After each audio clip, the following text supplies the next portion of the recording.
Augustki tang 14 numit asida Ningthaukhongi Mangon Nganbi College ta hangliba aimaknadi relief camp kainadi panjabado aigi oinadi panjaningde matam kharagi oine chinau mayam pullaga leiba mafam haina haijaningi aduna matam kharagi oine pullaga leiba chinau sing duga unaba ekhoi chacharui khoigi team mama leijai khusamna na hingminase ekhoi haina leijaba khoigi team ni team siga loinana ekhoi punna mafam aduda chacharui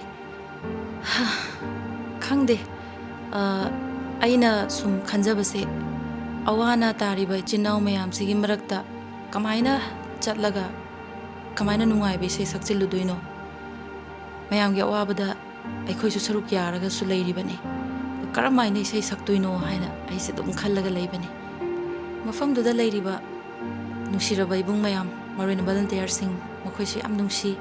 aina mafam duda lakjage haiba matamda makoina yam harauna aingonda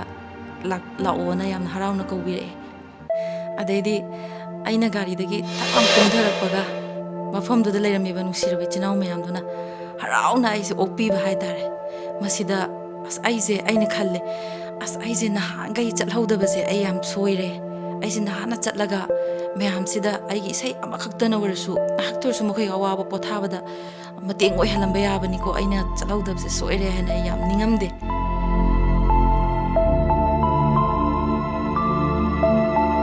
kaka Joseph sulae kaka je yamna chinjaba kaka ne adama office ka chacharaga hobe hobe ne man chenjara ise roina khoi gi thauramje khoi loina makna silaga tawminaba oibanina matam chana hausi haina kaka na su yamna harauna lakpi base ai thamoida yamna yam harauba haidare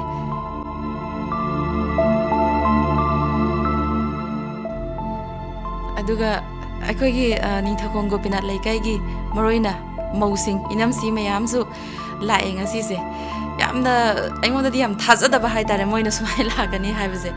yam nungai mayam lakpase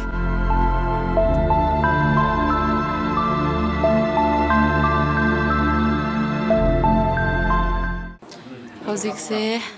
music pangkhatpa hore yam dei sai tahanaba aduga aina yamna ngakpadi ngasi khonggadeba musician singse maroina matam isai punsigi amuk phau khongdaba mioi khara yauri masi sune aina yam ngakpase aduga ngasigidi leading role se koi inau artemisna maonda leading se piri koi dari sina se haudore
sumaina aina isai saksaba kanda mayamna awaba khasiktang ngahaktang kauthokpiraga harauna kubak makhon amtang musu tahan bibase ai yamna khangde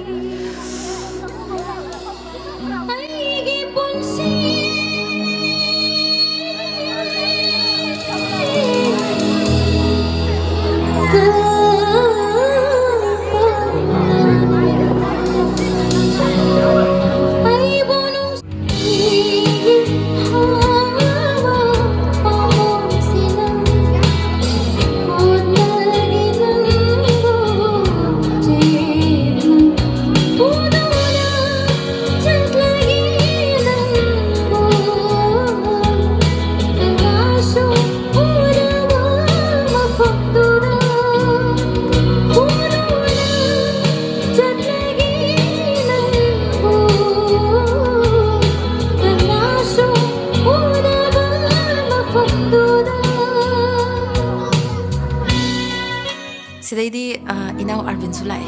masi harau harau lai koi yengsi program sida thogol tawna ba haina inau Arvin matam sangna miyam gi seba tawba ngamba oisanu haina taibang dei sembi ba mapuda thamoi sengna ina thongni jari cha thongde lai ravagi phi thongde nangi saktamna Sigi saisi nongdam ba haibase mayamna magi nungsibi be saine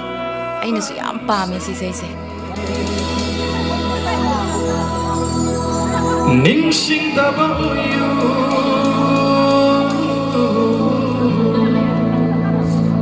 nungsibi nangna aibu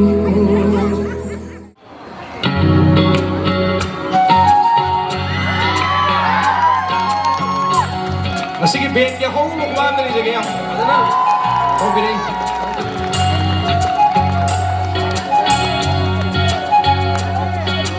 Ang walay chana,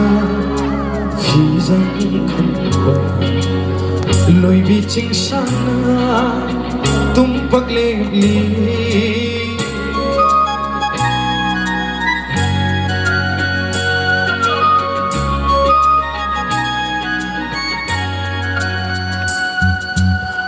Walay chana,